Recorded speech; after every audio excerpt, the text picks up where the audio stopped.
Muito boa noite a todos. Uma alegria estar aqui novamente. Alegria é uma virtude que geralmente está dissociada da religião. As pessoas não valorizam muito. A religião é assunto sério, assunto grave, que dificilmente a gente consegue perceber a alegria como uma coisa importante. Acho que eu só vi uma gravura de Jesus sorrindo na minha vida. E aliás ela é muito bonita. Quem não viu, vale a pena. Procure e veja, é muito interessante. Mas no geral a gente acha que religiosos e religiões são coisas muito sérias. Especialmente no Ocidente. No Oriente você vê mais líderes religiosos sorrindo. É comum Buda ser representado sorrindo. Gandhi era um líder muito sorridente. E isso a gente deve cultivar. Deve repensar essa questão. Será que ser religioso é ser sisudo? Esse ar sisudo típico da religião é uma postura muito exigente. E essa postura exigente foi muito criticada por Jesus. Ele chamava os escribas e fariseus de hipócritas por querer colocar no ombro dos outros pesos que eles mesmos estão longe de pensar em carregar. Essa exigência de uma atitude para os outros que a gente mesmo não consegue fazer é uma postura a se rever no religioso. A religião não precisa ser exigente com o outro. Aliás, Emmanuel recomenda. Ele fala que durante muitos séculos e milênios nós temos experimentado sermos rigorosos com os outros e condescendentes com a gente mesmo. A gente cobra dos outros, mas para a gente mesmo a gente fala, não é bem assim. E ele fala, por que vocês não experimentam o contrário? Agora serem condescendentes com os outros, de quem você não conhece as motivações, não sabe do passado, não sabe das intenções. Agora de você mesmo, que você conhece muito bem as coisas, conosco nós precisamos ser mais rigorosos. É um convite interessante. Hoje nós viemos conversar sobre uma das expressões mais importantes nossas, e das expressões também religiosas, que é a palavra. Nós costumamos falar que futebol, política e religião não se discute, né? Fala-se muito esse tipo de coisa, que não se pode falar sobre religião, por exemplo, não se pode discutir sobre religião.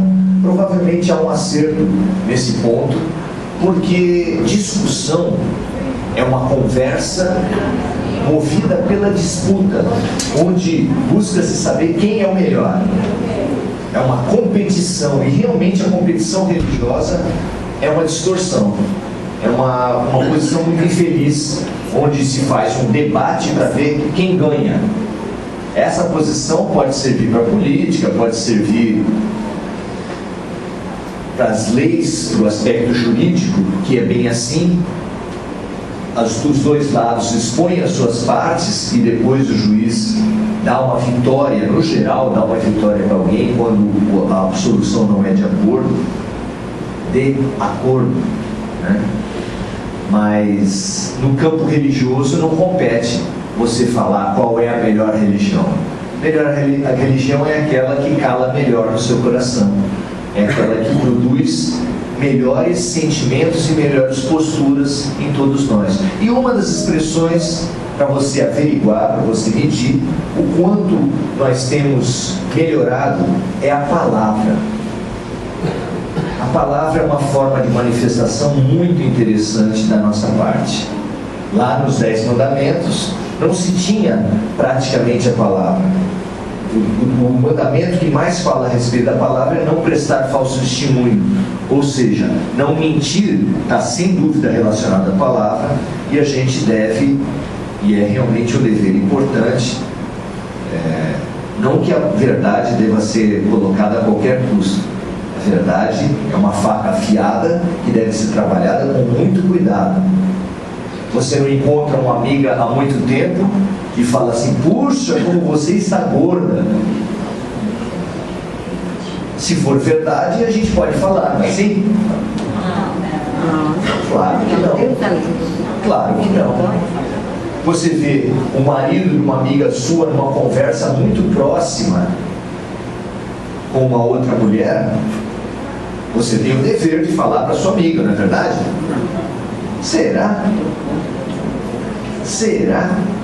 Se você souber que ela dá aquelas explosivas, e conforme a entonação, que você não precisa ser nem a palavra, só o jeito que você... Nossa, eu vi seu marido com uma amiga muito íntima, viu? Que estava numa intimidade... Nossa Senhora!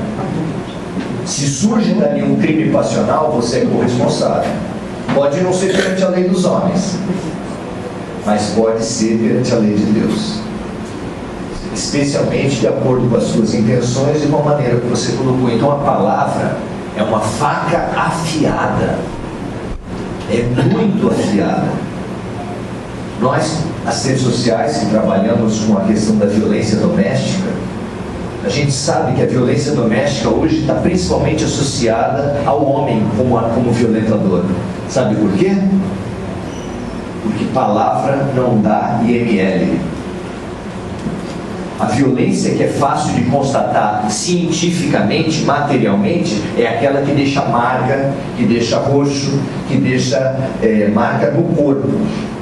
E a palavra deixa marcas também? A palavra deixa marcas fundas. Mas se você for para o Instituto Médico Legal, não aparece nada.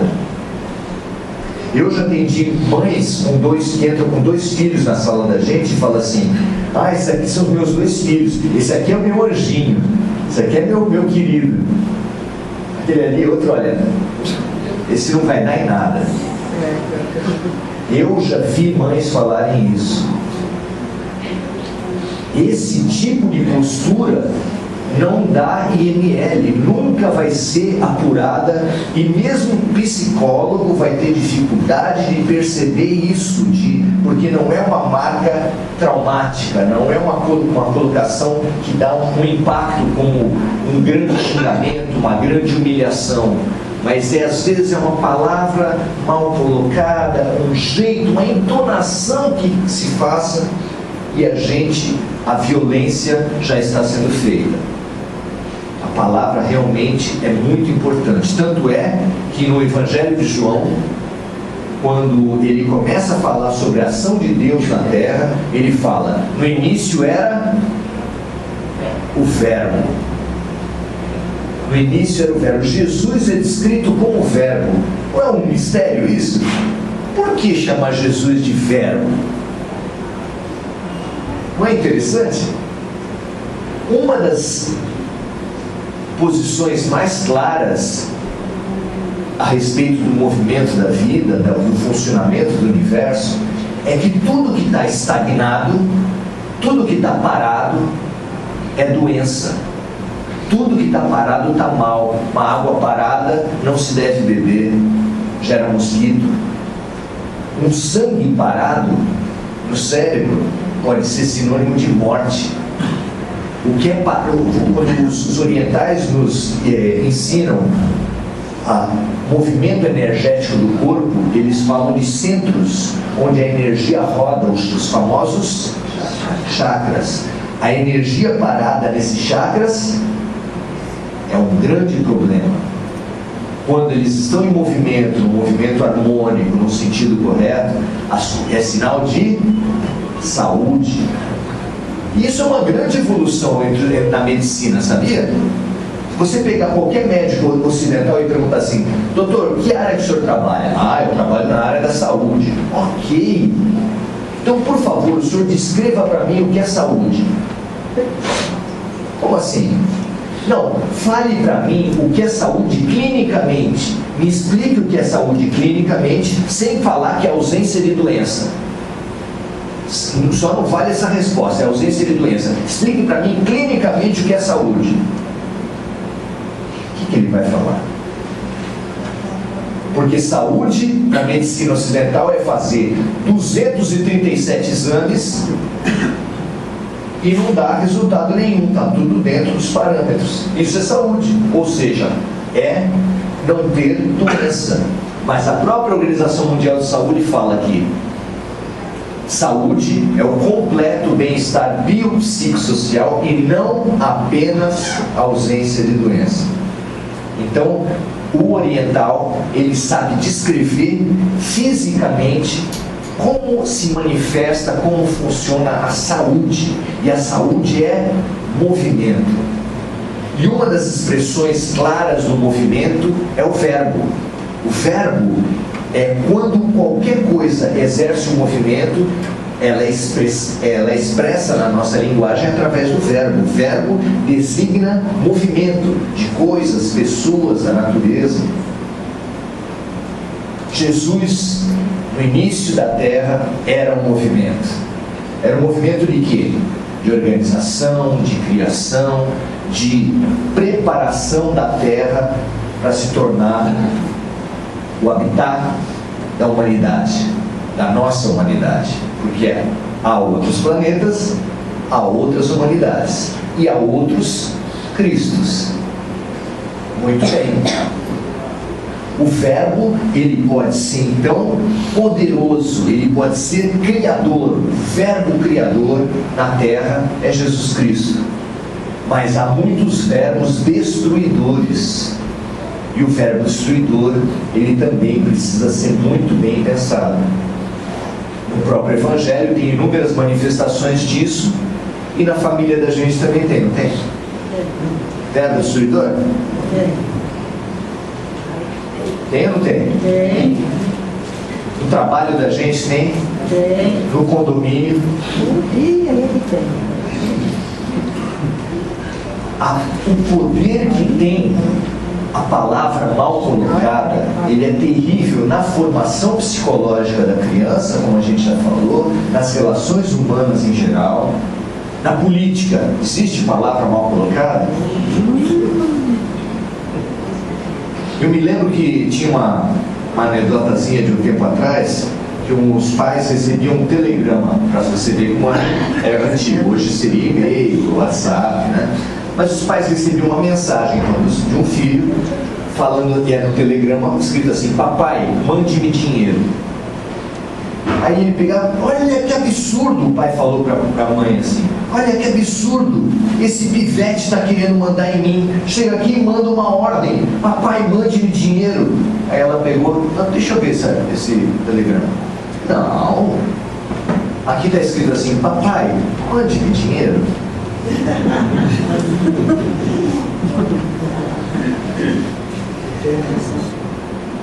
Faz toda a diferença isso, gente. Toda a diferença.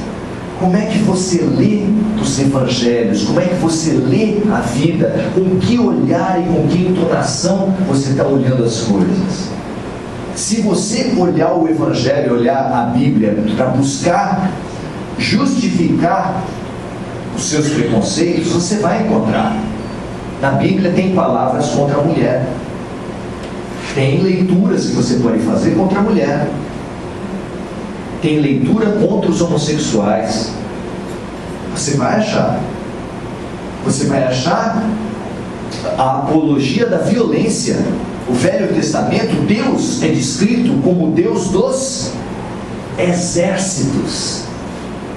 Esse Deus que até pouco tempo atrás, até a Segunda Guerra Mundial, os sacerdotes batizavam navios de guerra, batizavam canhões, porque a associação entre Deus e o exército é muito grande, entre Deus e a guerra. Tanto é que quando um povo ganhava do outro, eles falavam assim: o Deus de Israel, está lá na Bíblia, o Deus de Israel se mostrou mais forte que o Deus dos outros povos, porque era o Deus que dava a vitória na guerra. Até hoje, na guerra simbólica dos nossos tempos, que é o futebol, você vai ver um rezando de um lado, outro rezando do outro. E a gente precisa saber se Deus é santista, palmeirense, corintiano. Deve ser corintiano, porque Coríntios, né? Mas também santos. Tem todos os santos. São Paulo é o santo. Para onde que ele vai? Nós temos que pensar muito bem, porque é fácil a gente atacar e perceber a violência na palavra dos outros. Mas e nós? Será que o nosso verbo, será que a nossa palavra, ela tem conseguido ser respeitosa, ter uma entonação adequada? Porque grande parte das vezes nós optamos por não falar. Religião não se discute. E não falar, às vezes, é mesmo a melhor opção. Principalmente quando você percebe dentro de si uma tendência ruim. Chico Xavier conta que foi orientado por Emmanuel. Quando você atender uma pessoa e tiver com dúvida, tome uma água, tome um copo d'água. Puxa, que interessante. Qual é o primeiro pensamento da gente? A água fluidificada vai energizar positivamente. E ele estava falando, ele estava dando essa resposta. Deve ser isso, né, Emmanuel? Para eu receber uma carga extra de energia. Ele falou, não, para ficar de boca fechada. Na dúvida, a gente não deve falar. Na dúvida, fique quieto. Só fale se você tiver certeza, se você tiver pleno dentro de você que há alguma coisa efetivamente a ser falada. Pois todas as religiões se encontram no verbo. Todas. Não há uma religião que não tenha um livro sagrado, um texto, ou que não haja a expressão da palavra como ligação entre uma pessoa e outra. Há mestres espirituais, especialmente na Índia, Krishnamurti, que tem inúmeros livros e que ele é contra o livro. Ele acha que o livro é uma muleta das pessoas, as pessoas idolatram o autor do livro e, portanto, não é legítimo ter um livro do aspecto espiritual. Mas então como é que ele tem tanto livro? Porque os seus seguidores gravaram as palestras dele e transformaram em livros, mas ele mesmo era contra os livros. É um paradoxo. Eu só conheci Krishnamurti, porque ele já tinha morrido quando eu nasci, só conheci porque ele tinha um livro, senão eu não conheceria. Então é um paradoxo que você vê nessa questão. Todas as religiões então chegam até nós através dos livros. E é muito interessante saber que grande parte dos supermestres da humanidade não escreveram uma palavra. Grande parte. É muito interessante isso. Jesus, mas antes de Jesus, Sócrates, e mesmo no Oriente você vai ter grande parte dos líderes sem ter escrito nada. São os discípulos que fazem esse trabalho. E às vezes fazem esse trabalho com problemas. Por quê? A palavra ela vai se adequar ao seu momento.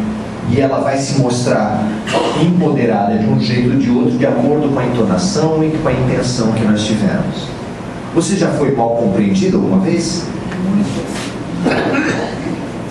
A gente sempre, quando dá conflito no que a gente fala que é mal compreendido.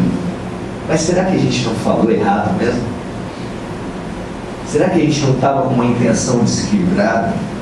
Será que a gente, às vezes, não pega qualquer balde para jogar no incêndio, sem ver se é de água ou gasolina? Porque, às vezes, a nossa intervenção é de gasolina. Mas há uma palavra que une, na substância, todas as religiões. Todas as religiões confluem para o mesmo objetivo.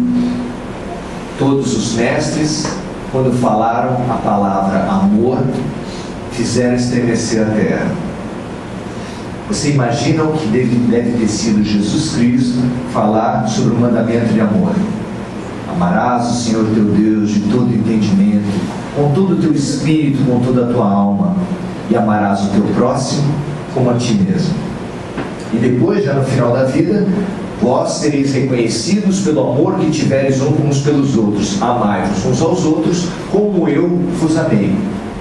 O amor é a palavra por excelência.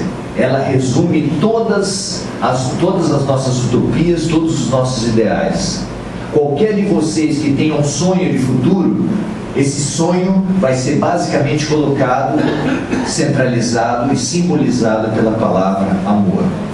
Imagine que você está nos setores da vida. Os mensageiros espirituais nos autorizaram a falar que vocês vão morrer. Todos. Vai sobrar um. Quando a gente estiver para morrer, quando a gente estiver para morrer, se você tiver tempo, se a vida lhe der um tempo antes de morrer, você vai querer fazer o quê? Qual vai ser a tua grande prioridade? Quem você vai querer ter perto de você? Os teus amores, é claro. Os amores que estão vivos e os amores que já faleceram. E se forem amores de verdade, eles vão estar exatamente ali. Como a gente recebe um amigo, um grande amor, um parente, depois de uma longa viagem que ele fez, está voltando no aeroporto, está voltando no porto, está voltando na rodoviária, a gente vai querer estar onde? Lá. Assistindo novela? Não, vendo o jogo do Brasil? É claro que você vai querer estar lá. E a tua mãe, se já faleceu, a tua avó, se já faleceu, dessa vida ou de outras vidas, você pode ter afetos que te recebem que você nem conhece, nem lembra de onde conhece, mas você olha no fundo dos olhos dele e vai falar: amor. Essa palavra é a palavra que treme, faz tremer as estruturas do ser humano. Não é a palavra em si, é lógico, porque ela mal usada, tem sido mal usada, e ela simboliza as piores violências. O homem bate na mulher e bate por amor. Os pais batem nos filhos e batem por amor. Os terroristas matam-se uns aos outros e matam em nome de Deus, e Deus é amor. Não é a palavra, evidentemente, mas a essência, quando Jesus falou, quando os mestres falaram de amor, esse é o ponto de convergência. E podia ser a grande transformação da Terra se as religiões, ao invés de ficarem se pegando se a gente deve pagar o dízimo ou não, se deve ter imagem ou não, se é fundamental a gente casar, batizar, se homossexual pode estar dentro da igreja. Gente, isso o Papa Francisco foi estupendo ao falar. Se o homossexual busca a Deus, quem somos nós para discutir isso? Se nós estamos aqui buscando a Deus, por que fazer diferença entre as pessoas? Até corintiano pode entrar aqui. Nenhuma casa é boazinha, não é verdade? Tá vendo? Tudo bem que a gente deixa mais ou menos também. Porque corintiano que vem de verde não deve ser muito corintiano. Tem um que ajuda a pobre.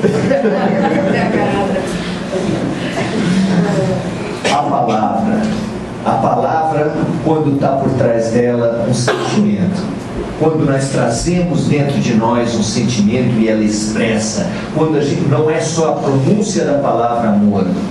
O eu te amo, infelizmente, é usado para muitas coisas. Eu amo o quê? Eu amo Nova York, foi um símbolo muito usado. Uma campanha no candidato em São Paulo, que eu não vou dizer o nome, estava lá: amo São Paulo, voto Maluf, não vou dizer quem foi candidato. E o coração é o símbolo mais usado, o logotipo mais usado da Terra, mais que Coca-Cola, mais que McDonald's. Vende qualquer coisa, vende calcinha, agenda, vende o que você quiser. Coração é o símbolo que vende até políticos. E você vê o tipo do rapaz. Coração é um símbolo poderoso, ele nos remete a tudo o que a gente quer, a completude. As duas metades iguais que os jogadores de futebol fazem seus gols e juntam, fazendo as duas metades iguais, é o símbolo da completude humana. Mas nós podemos fazer do encontro que o amor pode nos proporcionar, e proporcionar entre as religiões, porque nós temos um grande inimigo na Terra: o materialismo. Não a matéria, mas o materialismo. Nós temos regido as nossas vidas pelo materialismo e pelo sensorialismo, o prazer imediato, agora, a qualquer custo. É isso que faz povoar as Cracolândias da Baixada Santista, do Brasil e do mundo. É isso que está matando as pessoas. As pessoas pensam no prazer imediato. Quem pensa no prazer imediato tenta tapar o buraco que tem dentro de si com uma carga de prazer esdrúxula, mesmo que aquilo o mate. É difícil de entender isso, né? É difícil de entender como é que uma pessoa pode fazer isso. Tanta gente se mata, por exemplo, no Oriente, se mata em nome de Alá para ter 72 virgens. Gente, quem é casado, trabalha em dar uma mulher. O cara vai ter 72 virgens. Para fazer o quê? Mas é o símbolo da alegria, o símbolo da felicidade, é ter um monte, parece aqueles dos livros do Jorge Amado, falava de coronéis do Nordeste que colecionavam, como é que eu vou dizer? Donzelas. Eles tinham uma certa aposta entre eles para ver quem mais tinha no seu currículo, né? Donzelas. Na Idade Média, os senhores feudais tinham o direito de preempção. Olha que nome bonito. Isso quer dizer o quê? Quando uma jovem ia casar no seu feudo, ele tinha o direito da inauguração. Você já imaginou o que é isso? Já imaginou o que é isso? Até hoje, quando algumas famílias que têm abusadores, tem pais que fazem esse discurso. Se outro vai fazer, eu vou fazer primeiro. Você vê esse discurso, você ouve esse tipo de absurdo. Como diz Marisa Monte, o que a gente não faz por amor? A gente tenta justificar qualquer coisa por amor. E foi por isso que teve a diferença dos 2 mandamentos de Jesus. No início ele falou: amai a Deus sobre todas as coisas e ao próximo como a ti mesmo. Mas isso é complicado, porque tem gente que não se ama. Quem não se ama vai poder amar o outro como? Então, dá como parâmetro do amor que a gente deve dar para o outro, o amor que a gente tem para nós mesmos, é mais ou menos. Precisa de um parâmetro puro, de um parâmetro elevado, de um parâmetro que esteja acima de qualquer outro. Qual é o parâmetro de amor, então? Amarás uns aos outros como eu vos amei.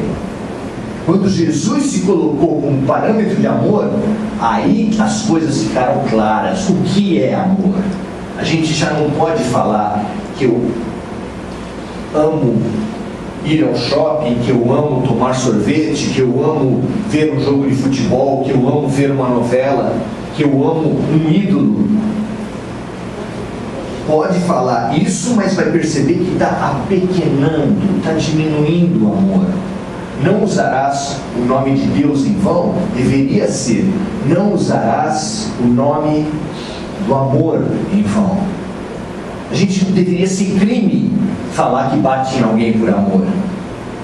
Deveria ser crime falar que está se matando ou matando outros por amor a Deus. Nós temos uma palavra que pode fazer um terremoto nas nossas vidas. A gente pode deixar de brigar com a vida, deixar de brigar com o mundo, para perceber que aquele conflito que você tem com uma pessoa, você tem conflito com alguém? Você tem gente que não vai com a tua cara de jeito nenhum? Você tem pessoas que você não vai com a cara sem saber por quê? Todos esses conflitos que nos carregam até uma casa de oração, da doença, dos conflitos humanos, eles são explicados a partir do momento que você adota o ponto de vista da vida eterna. Todas as religiões adotam o ponto de vista da vida eterna. Então todas elas podem se juntar para ajudar o ser humano que sofre, que somos nós, a viver uma vida melhor. É claro que nós, adeptos do Espiritismo, nós entendemos que a vida eterna colocada na perspectiva da ação e reação faz você olhar a vida de outra maneira. Aquele conflito que você tem, aquela pessoa que não vai com a tua cara, que você não vai com a cara dela, se você tiver mínima noção do que é o Espiritismo, você vai deixar de ver um conflito para ver quem ganha, uma competição para ver quem é melhor, para ver assim, Deus me mandou uma oportunidade de reconciliação. Porque se você cair no senso comum de querer ganhar e humilhar outra pessoa, o que vai acontecer na outra vida? Vai voltar, e vai voltar com raiva, vai voltar com vingança, vai voltar com ódio. Assim como de outras vidas não foi resolvido, veio para essa e a pessoa não sabe por quê, só de olhar já sente raiva. Por quê? Porque não se reconciliou, não houve o perdão lá atrás, não foi aceito o convite de Deus. E nessa vida vai ser aceito? E na outra vida vai ser aceito? Quantas vezes vai precisar esse círculo de vinganças mútuas até que eu queira me libertar da escravidão, da culpa, porque a culpa escraviza, até me libertar da escravidão da mágoa, porque a mágoa também escraviza. E o Espiritismo nos possibilita olhar com outros olhos. Você vai sair daqui hoje tendo a mesma sogra que você tinha antes,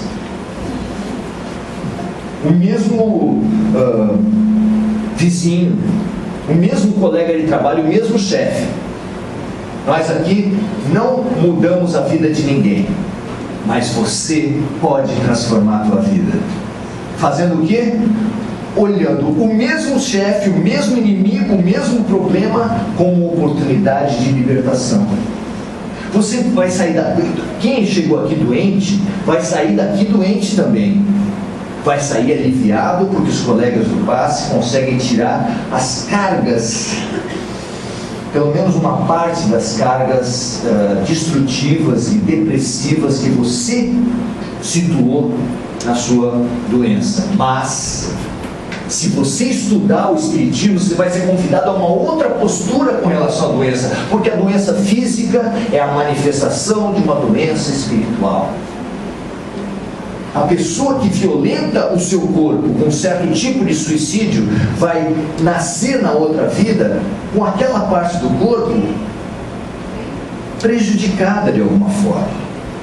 É natural que isso aconteça. Sabe por que é natural? Porque quando você agride o seu corpo, você agride o seu corpo espiritual. Você deforma o seu corpo espiritual. E o corpo espiritual é o molde em cima do qual a natureza faz o corpo do bebê, o corpo de quem reencarna. Se o seu molde ficou deformado, ora, o que acontece, gente? Se você pegar uma forma de bolo na sua casa e der umas marteladas, deixa ele bem torto, o bolo vai nascer como? Vai sair torto. Se nós violentamos o nosso molde espiritual numa vida, é praticamente automático que o corpo que saia na outra vida saia com problemas. Tanta gente que nasce com paralisia cerebral, com doenças mentais de nascença, incuráveis. É por quê? Porque tem gente que usa mal a inteligência que Deus deu. Usa para oprimir, usa para produzir crimes, para trabalhar com a divulgação de preconceitos. Ainda hoje está no Congresso uma lei que fala que família é só ascendentes e descendentes, só pai, mãe e descendentes. Uma família formada por irmãos não é mais família. Uma família de vó e filhos não é mais família. Uma família de duas pessoas e crianças adotivas não é mais família. Está lá no Congresso, já passou por comissões. Nós temos o poder da palavra e o poder da ideia concretizada. Ele pode ser de uma violência extrema, e a gente nem vai percebendo o que está acontecendo. As religiões podem e devem se unir, parar com as questões de picuinhas, questões menores, para perceber o principal. Há uma essência da transformação moral do ser humano, e é nessa essência que todas as religiões devem atuar. Mas se não atuarem, porque os seus líderes têm lá os seus interesses, diz que o último Papa que tentou modificar muita coisa morreu. Lembra de João Paulo I? Durou um pouquinho. Eu não sei se esse vai durar muito. Nós precisamos fazer a religião da verdade. Nós precisamos dialogar com todos os religiosos. Nós precisamos abrir, porque o fanático é quem não conversa sobre religião. Nós temos que nos unir, e nos unir pelo amor, porque o budista é tão digno de amor quanto todos os outros, o budista também, o evangélico também.